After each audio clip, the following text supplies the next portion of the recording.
Hello pool players, Ron here. Welcome once again to the Pool Student Channel. Thank you very much for watching, everyone. Got to show you something really cool here. Watch this. Push these balls up against the rail like that, and I now have racked all these balls with this template. And all I have to do, now I'll show you this first. I just flip this up and they're nicely aligned. Now this is for a 7-foot table, and it's, by the way, it's called a rocket launcher, and I'll include a link to the company that sells these. You might want to pick these up. There's several different templates that he has for different drills. I like it a lot. So let me show you this.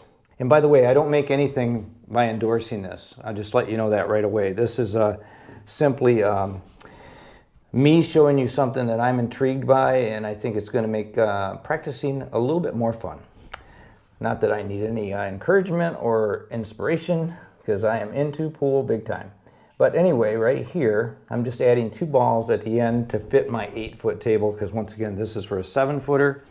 And I'm going to go ahead and show you a game that Tom, the creator of these products, came up with. So I've got this red ball. I'm going to go ahead and put it on the spot down here. All of these are cue balls. Imagine them as cue balls. And in fact, he has all cue balls that he uses to shoot this particular game. It doesn't matter. You can use these. And I guess you can also buy a set of cue balls. He does have a supplier that sells them. And I'm not sure how much they cost, but if you guys want to check that out when you go to the website for the product, you can ask him about that. So here, the first shot, once again, these are cue balls, is I would try to use this, and I can start at any end, but I'm going to look at the yellow ball down here first, and just pocket this red ball in the pocket. I need to leave the yellow set up so that I can continually shoot the drill, or shoot the game. Really, it's not a drill, it's a game. And there's points. If I can pocket all the balls, which includes the last ball, like in other words, if I could scratch even on the last shot, so no balls are on the table, that's a 0, and that's the perfect score. If the more balls we leave on the table, that's our score. Okay, so if you leave 5 balls, you've scored a 5. So what it is basically making us do is we're not only learning how to pocket shots, but we're learning how to play the position from the ball we use to shoot that ball in, the cue ball so to speak, and we need to leave that in position so the next ball in line can shoot that shot in as well, and then ultimately at the end try to scratch on the last shot to get rid of all the balls. Follow me? Now also, every pocket is alive, so we can shoot at any of these pockets, side pockets, even these pockets back here, because once we start to eliminate balls, we'll have an opening. And we could bank a shot back into that pocket, okay? So, in fact, some bank shots are cool because you can actually shoot a shot in and bank it and scratch. That's a real good way to scratch. So, I hope that makes sense. I hope you guys follow that. If you have any questions or comments in the comment section, you can leave them and I'll answer them. So now let's take a look at an attempt that I made to try to score as low as I could. So here we go, I'm setting up again. So sweet to be able to just quickly throw these balls, pull it right along the rail like that. They all just go right in their locations. You can move them all around. Going to be great for you guys that are drill guys that like to shoot lines of balls. It's just a big time saver. And this game, I will say this, that I'm about to show you, is so addictive.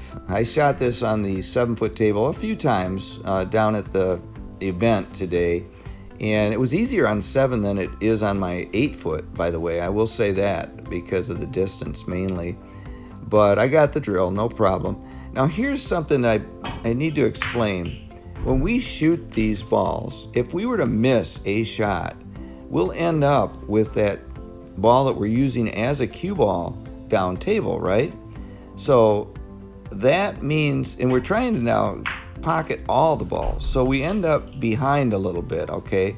So we're gonna then look for a way to shoot one of those 2 balls in and then scratch at the same time so that we only have 1 ball left down table. So that's the whole idea here.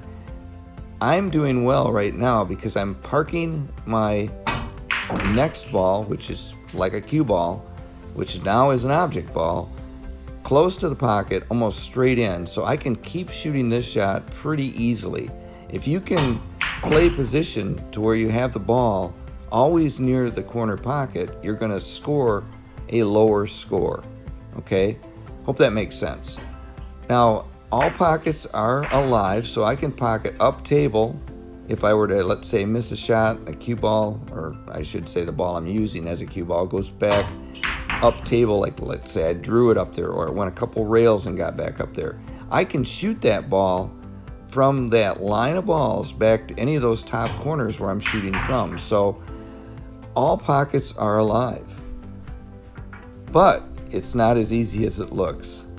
I think when you guys can try this even without the template, just set up the line of balls and see if you can do this. It's pretty cool. And it's a great challenge for us to go ahead and work on our shot making and control of our cue ball. When I was shown this, and I just shot it really one time, all of a sudden it was like, darn it, I didn't do as good as I thought I could. I need to try that again. Within a couple times I knew I was hooked. Just a fun way to shoot drills. And you can be creative. You can come up with other things. You don't have to play the rules of this game. Come up with your own game. But, the template, it's going to help you get there quicker. And I just thought I'd show that to you. So, once again, just a disclaimer here. I do not make money promoting the product. It's just something I just thought was pretty cool. And I thought it was going to be helpful for my game on my table.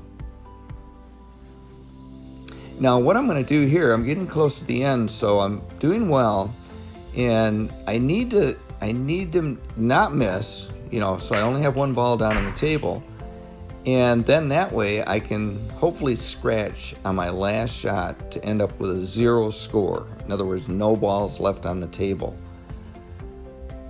See how I do here.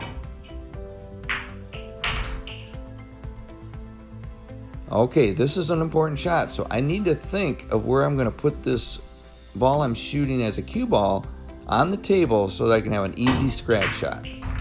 I elect to go up towards the side pocket. It came up a little short, so what I'm going to try to do here, and I needed to put more top on this ball. You'll see here what happens. I actually stun it a little bit. I'm looking at trying to deflect off the 10 to go in the corner down below. And I don't quite get there. If you guys have any questions or comments about this, leave them in the comment section. Thanks for watching, everyone. And until next time, like I always say, keep on practicing.